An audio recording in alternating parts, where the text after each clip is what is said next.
លំមានអូនក្បែរឮតែសំឡេងអូនសែកអាកអាយ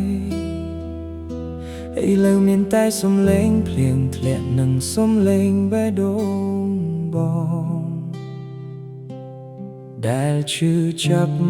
រំไรរហូតដកដងហើមក៏ពិបាកខ្នើយនេះនៅតែមានក្លិនអូនប៉ុន្តែត្រជាក់ជាងទឹកកកក្រែនេះធំពេកទៅហើយពេលគ្មានអូនគេងក្បែររូបថតអូននៅលើកំពង់សាច់មើលបងតែបេះដូងបងវិញកំពុងស្រែកទ្រហោយំរាល់យប់អូននៅឯណា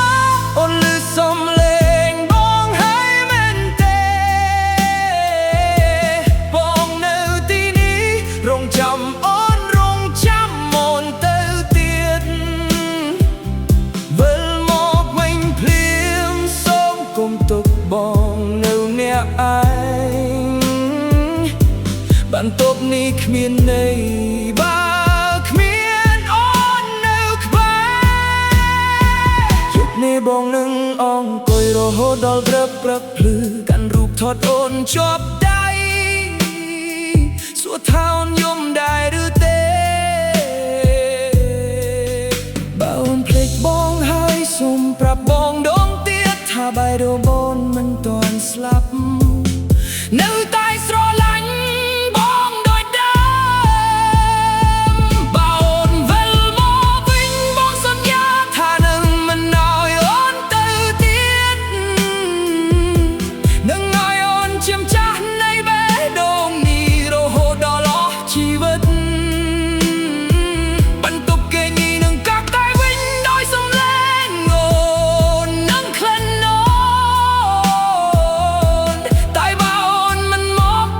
ស្លាប់នៅក្នុងភាពស្ងាត់សូន្យនេះបើអូនវិលមកវិញបងសន្យាថានឹងមិនឲ្យអូនទៅទៀត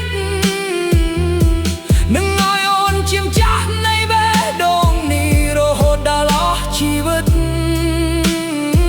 បន្ទប់គេនេះនឹងកក់ក្ដៅវិញដោយសំឡេងអូននឹងក្លិនអូនតែបើបងនឹងស្លាប់នៅក្នុងភាពស្ងាត់សូន្យនេះ